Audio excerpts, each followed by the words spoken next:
Deus abençoe sua vida, querido irmão, querida irmã. Bem-vindo mais uma vez ao canal da Igreja Presbiteriana de Pacaxá. E hoje nós estamos aqui para começar mais uma série de estudos bíblicos, de estudarmos a palavra, temas relevantes à nossa fé. E hoje nós vamos falar sobre a base da nossa fé. Nós somos calvinistas, reformados calvinistas. Nós vamos estudar um pouquinho sobre a base dessa nossa fé. Você conhece os 5 pontos do calvinismo? Você sabe quais são, o que significam? Você sabe o que significa ser um calvinista? É sobre isso que nós vamos tratar, trazendo esses 5 pontos do calvinismo que resumem um pouco da nossa fé, da nossa crença, do que nós cremos. Mas antes de começar a estudar sobre eles, cada semana estaremos trazendo um ponto diferente, um desses pontos do calvinismo. Mas antes de começar, queria trazer um pouco da história, as raízes históricas, de onde surgiu essas crenças, essas doutrinas que nós vamos estudar aqui. Nós sabemos que a Reforma Protestante foi engatilhada através de Martinho Lutero, quando ele colocou lá, no dia 31 de outubro de 1517, colocou as 95 teses na Catedral de Wittenberg, como 95 teses que iam contrárias ao ensino que estava sendo disseminado pela Igreja Romana. Ele foi o precursor, mas em toda a Europa surgiram vários homens com o mesmo desejo de reformar a Igreja à luz da Palavra de Deus.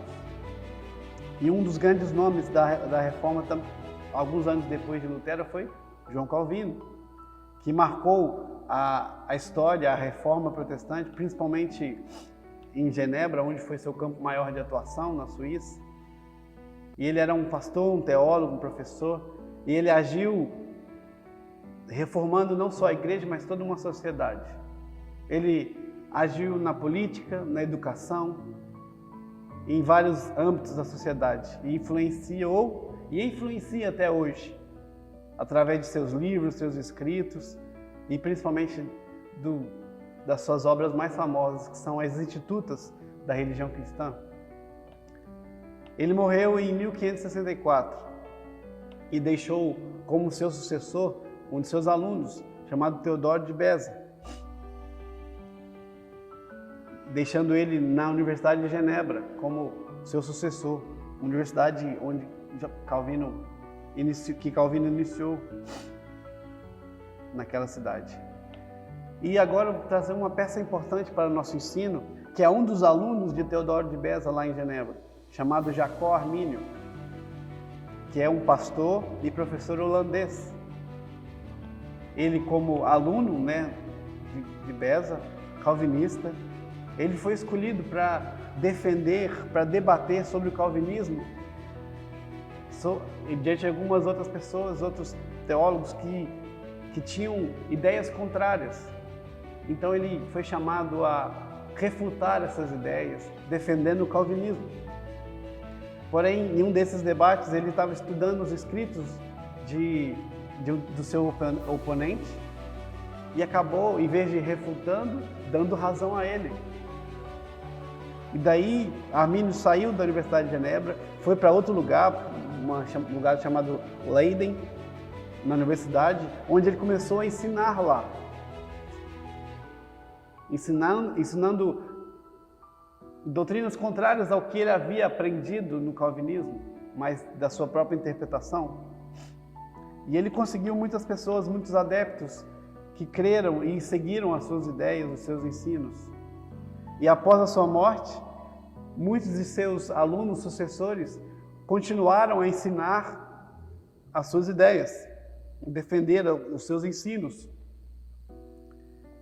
Em 1610, o chamado Partido Arminiano, ou seja, formado pelos sucessores de Armínio, pelos seus discípulos, aqueles que criam em suas ideias, eles criaram um documento chamado Remonstrância, que continha 5 artigos que tratavam sobre os principais pontos da teologia arminiana e que eram controversos à teologia calvinista.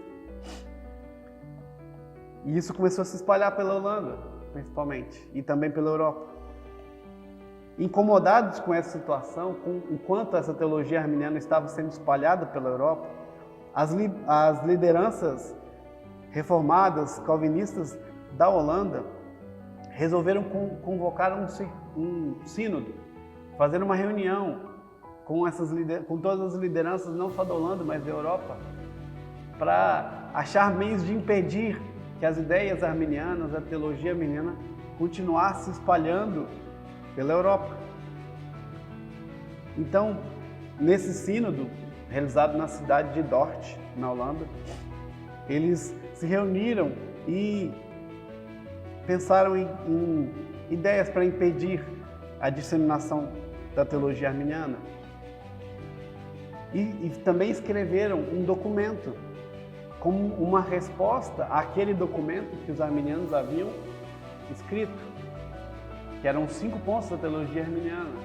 Então, para responder ou refutar esses 5 pontos, surgiu os escritos dentro desse sínodo de Dort, os escritos chamados cânones de Dort, que é uma refutação ao documento dos arminianos.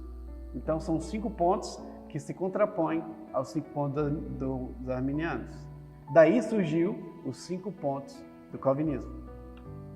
Vamos tratar um pouco de cada um, vendo os seus contrapontos. O primeiro ponto do arminianismo é o livre-arbítrio, ou a capacidade humana. Livre-arbítrio é a capacidade do homem poder escolher se quer ser salvo ou não, se quer aceitar ou não a Cristo e a graça de Deus. É como se o homem tivesse alguma escolha. Em contraposição a essa ideia, a teologia calvinista ensina a depravação total, que é a incapacidade do homem de fazer escolhas, de buscar a Deus por si mesmo. Um homem caído pelo pecado. O segundo ponto da teologia arminiana é a eleição condicional, ou seja, Deus escolheu pessoas para si, mas dependendo das suas condições. Ou seja, essa eleição era mediante a méritos, ou, como eles defendem, uma doutrina chamada presciência, que Deus já sabia que uma pessoa ia crer. É como se Deus olhasse para o futuro e falasse: olha, aquela pessoa vai crer, então eu vou escolhê-la, eu vou elegê-la. Então a eleição de Deus é condicionada a se a pessoa vai crer ou não, ou algum mérito, alguma dessas atitudes merecedora, meritória. Mas em contraposição a essa ideia, e baseado no ensino das Escrituras, o calvinismo entende que a eleição de Deus de pessoas para a salvação, ela é incondicional, ou seja, não depende de nada humano, não depende da capacidade ou dos méritos humanos, como nós vamos ver. É uma eleição baseada na graça e na misericórdia de Deus. O terceiro ponto é em relação à obra sacrificial de Jesus Cristo, que nós chamamos de expiação, que é a obra, o sacrifício de Cristo cobrindo os nossos pecados, tirando de nós a culpa que estava sobre nós pela queda. Segundo os arminianos, essa expiação, ou seja, essa obra sacrificial de Cristo, ela é ilimitada, ou seja, é uma obra que alcança a todos, todos foram salvos. O sacrifício é para todo mundo, mas aceita quem quer.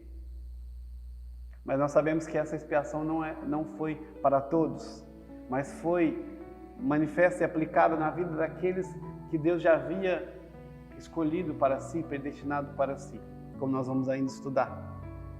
Então, segundo o calvinismo, essa expiação é limitada.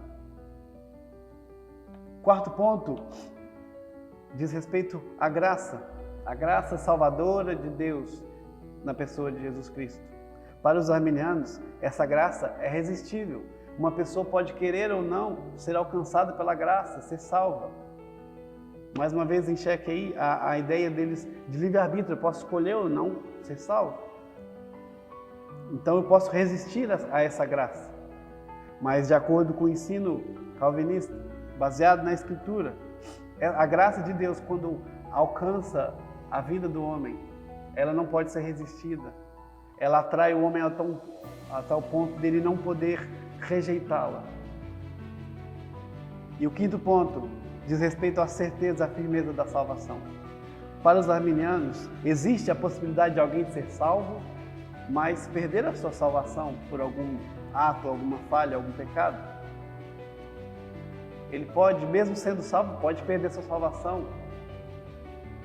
Porém, no entendimento da Escritura e da teologia calvinista, uma pessoa salva, eleita, transformada através da graça de Jesus Cristo, não pode nunca deixar de ser salvo. Aqueles que são salvos sempre serão.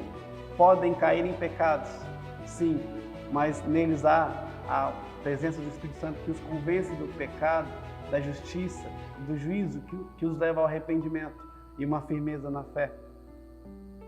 E é essa doutrina chamamos de perseverança dos santos, que diz que aqueles eleitos, santos em Deus, escolhidos, não podem nunca deixar de o ser. Nossa compreensão sobre esses 5 pontos vai afetar totalmente nosso entendimento sobre Deus, sobre o homem, sobre a salvação, sobre a obra de Cristo, sobre a certeza da nossa salvação e sobre a nossa vida de adoração diante de Deus. Então, entender isso nos ajuda a entender esses outros aspectos que eu citei. Isso vai afetar nosso ponto de vista em relação a essas coisas. Hoje nós vamos começar tratando sobre o primeiro ponto, em relação ao homem, a depravação total. O que quer dizer isso? O homem corrupto é capaz de fazer todo tipo de mal. Porém, se ele é restringido de fazer o mal, se ele faz algum tipo de ação boa na visão humana, se o homem é um bom pai, um bom marido, se é um bom cidadão, um bom empregado, ou a mulher, uma boa mãe, uma boa esposa, se faz bem as suas atividades, se essas motivações em fazer o bem não são submissão a Deus, não são para glorificar a Deus, são considerados atos maus. Até os nossos melhores atos, se não forem submissão agradável e alegre a Deus, são atos maus. O apóstolo Paulo, escrevendo aos Romanos, diz que tudo que não provém de fé é pecado. Isso mostra o que nós já estamos falando. Toda obra, boa ou má, sem submissão alegre a Deus, sem glorificar a Deus, é pecado. Um exemplo.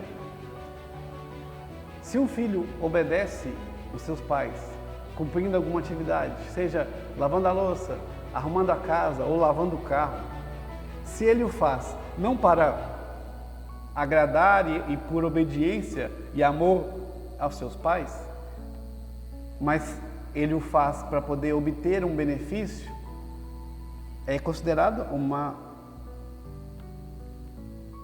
ação, mesmo que boa, má. Como assim? Por exemplo, o filho, para usar o carro, ele tem que lavar o carro do pai. Então, a motivação dele não é submissão alegre ao seu pai. Não vai lavar porque ama e quer obedecer, mas ele quer lavar o carro para poder usufruir do carro e poder sair. Então, a sua motivação é má. Mesmo que a sua atitude, a sua ação seja boa, seja de obediência, mas a sua intenção, a sua motivação não é pura. Então, mesmo esse ato bom é fruto de um coração, de um ser depravado, corrompido pelo pecado. Nós vamos ver que essa depravação, ela se dá primeiro em relação a Deus e depois em relação ao nosso próximo também. Nossas relações são afetadas pela depravação total. E essa depravação ela é total em pelo menos 4 sentidos que nós vamos ver a partir de agora. Primeiro, a nossa rebelião é total. Nossa rebelião contra Deus. O homem não quer servir a Deus, não busca a Deus. O homem é contrário a Deus. É isso que quer dizer. Olha só, Romanos capítulo 3, verso 9 a 12 diz assim, Paulo diz: que se conclui? Temos nós qualquer vantagem? Não, de forma nenhuma, pois já temos demonstrado que todos, tanto judeus como gregos, estão debaixo do pecado, como está escrito: não há justo, nenhum sequer, não há quem entenda, não há quem busque a Deus, todos se extraviaram, a uma se fizeram inúteis, não há quem faça o bem, não há um sequer. Então a Escritura mostra que não há homem nenhum que faça o bem, não há ninguém que busque a Deus por si mesmo, por sua própria vontade. Não existe livre-arbítrio. A Bíblia nos diz e ensina isso. Sem a graça de Deus, não há nenhum prazer na santidade de Deus e nenhuma submissão à autoridade soberana de Deus. Sem a ação de Deus no coração do homem, o homem vai buscar sempre o que é mal. Ele vai sempre se afastar de Deus, procurar satisfazer os desejos da carne e não agradar a Deus. E é interessante que mesmo obras boas, obras de caridade, dar esmolas, ações que podem parecer altruístas e até mesmo atos religiosos, seguir rituais religiosos à risca, se não tem uma ação no coração de submissão a Deus e se o intuito não é glorificar a Deus, até os nossos melhores atos, até a nossa religiosidade é vã, até a nossa religiosidade é corrompida se não tiver a ação de Deus no nosso coração, nos fazendo servi-lo em alegria e submissão. A verdade da Escritura é essa, que o homem natural não busca a Deus. Pode ser até que em algum momento busquem a Deus. Temos igrejas cheias, mas às vezes essas igrejas cheias estão cheias de pessoas que não buscam a Deus de verdade. Às vezes buscam não pelo que Ele é, mas pelo que Ele pode fazer, para socorrê-los em alguma dificuldade, para livrá-los, curar de alguma doença ou por alguma bênção material. Buscam para isso, com o propósito de receber algo de Deus. Mais uma vez, até essas buscas são pecaminosas. Se o seu intuito de buscar a Deus não é submissão à soberania, a quem Deus é, mas pelo que Ele pode fazer por você, a sua religião é vã, é corrompida também. Nós vamos ver lá em João, capítulo 3, que sem a ação de Deus no coração do homem, iluminando o seu coração, o homem só quer o que é sujo, só quer trevas. O homem não gosta da luz. O homem quer a escuridão.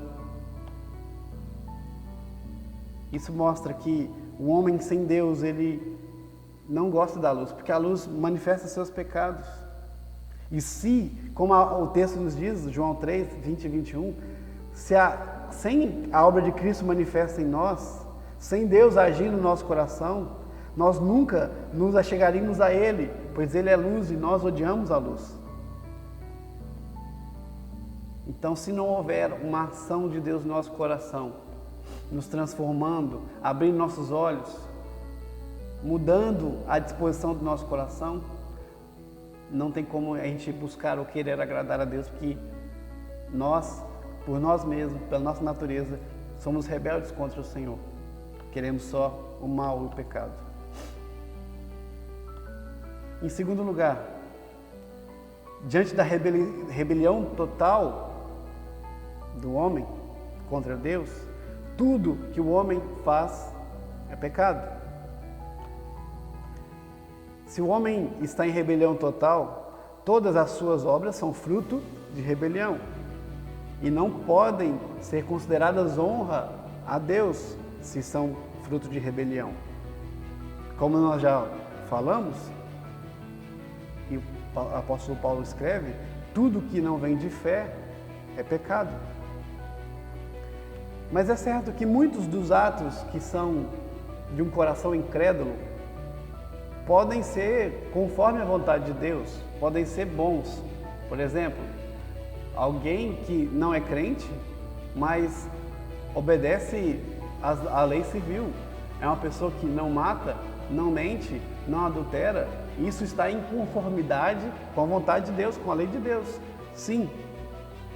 Mas se não há transformação no coração dele, se essa obediência não é para agradar a Deus, mas só para cumprir uma lei, para estar diante de uma lei em conformidade com uma lei externa, isso também é vão.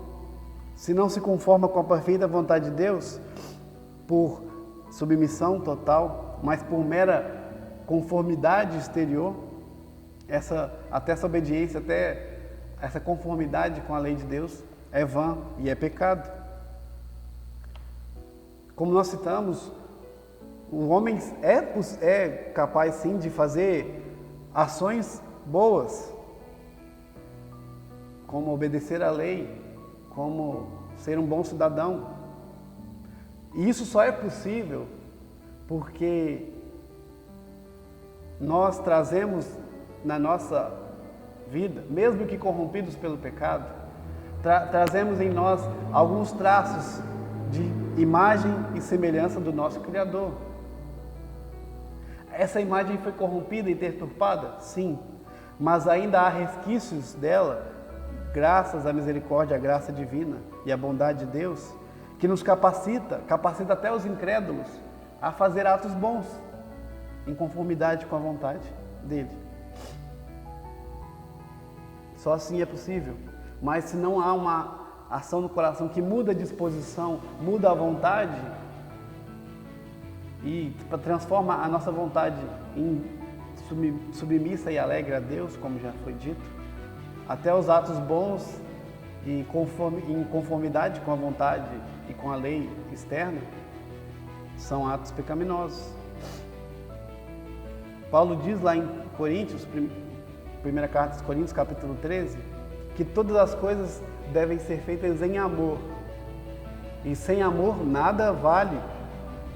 E como nós sabemos, o amor é fruto do Espírito. Se não há ação do Espírito, não há fruto. Então, não há possibilidade de um amor sincero, verdadeiro, um amor que vem de Deus nas nossas atitudes. Por isso, muitos atos externamente bons procedem de corações sem fé, sem amor a Cristo. Então, se não tem amor a Cristo, não tem a ação do Espírito Santo, são atos pecaminosos. Até os mais belos atos de amor à vista humana.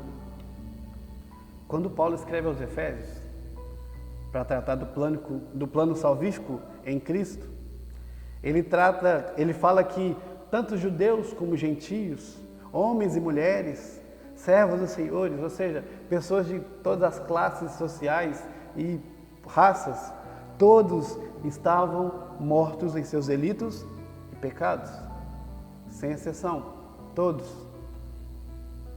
E essa morte significa que éramos incapazes de ter qualquer vida espiritual com Deus. Quando nós pensamos em uma pessoa morta, nós sabemos que uma pessoa morta não é capaz de ter vontade, não é capaz de fazer nada, de querer ou desejar alguma coisa.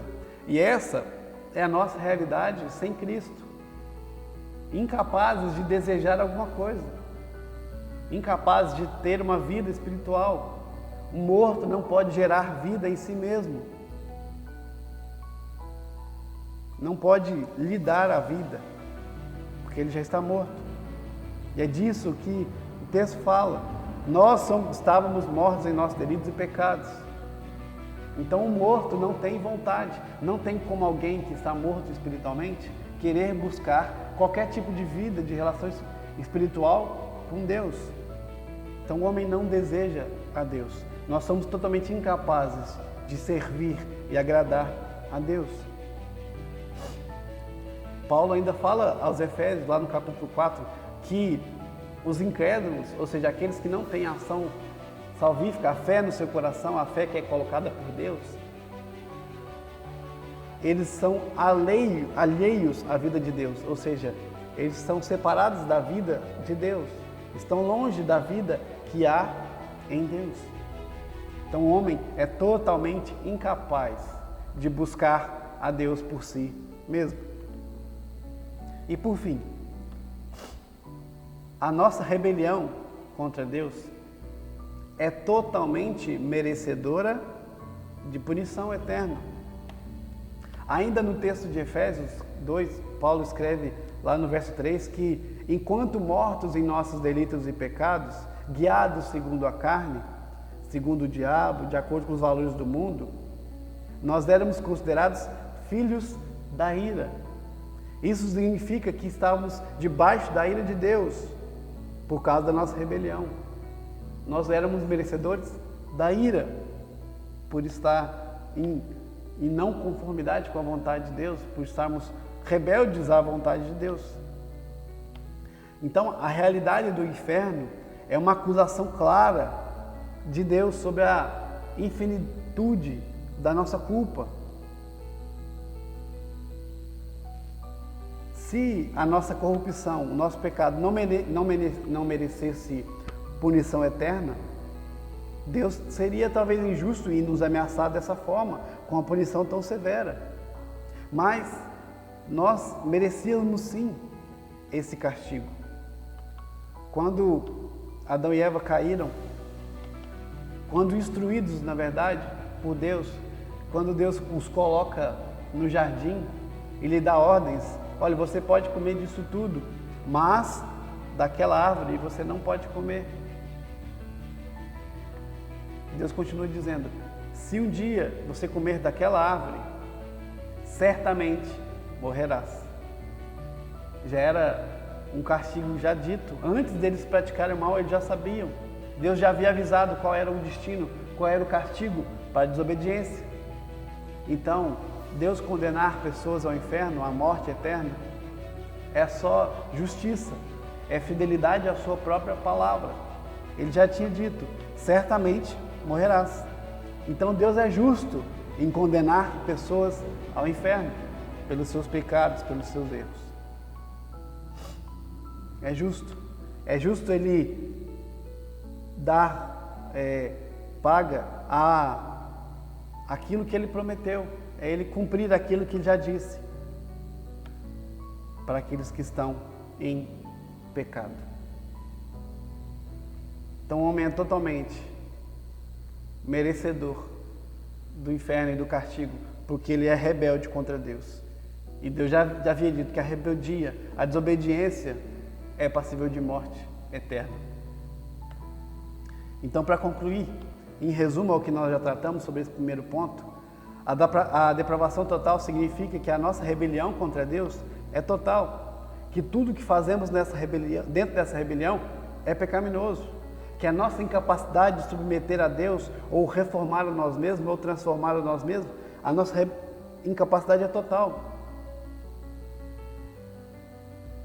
E se nós pensarmos em nós como basicamente bons, ou pensarmos em nós como menos do que em total discordância com Deus, a nossa compreensão da obra que Deus fez em nós será insuficiente. Se a gente pensar que nós temos um mérito em alguma coisa, que nós merecíamos ser salvos, que nós somos capazes de sim fazer o bem, se nós pensarmos isso, a nossa compreensão de toda a obra de Cristo, da graça, da salvação, da cruz, nossa compreensão vai ser totalmente errada.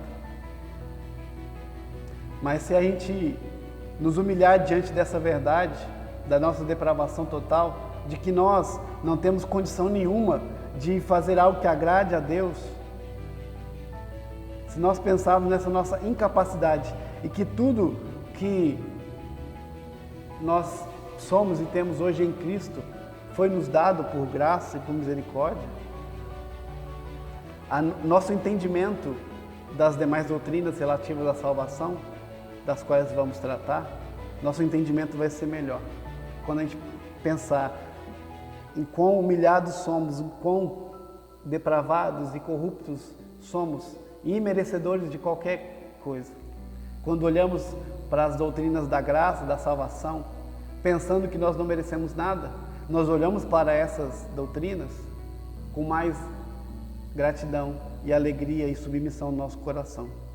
Para terminar, eu queria citar uma frase de John Piper sobre isso. Ele diz que conhecer a seriedade da nossa doença nos tornará ainda mais admirados com a grandeza do nosso médico.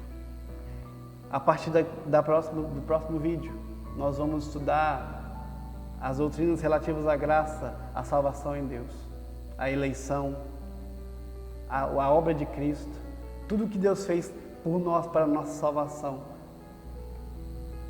E assim vamos olhar para elas, tendo em vista essa doutrina da depravação, de que nós não merecemos nada, nada fazemos para buscar a Deus, para a gente ver quão grandioso é a obra que Deus faz em nós e por nós, sem nada que a gente podia fazer. Então eu aguardo você na próxima semana, no próximo vídeo. Que Deus te abençoe e que essa verdade seja aplicada no seu coração.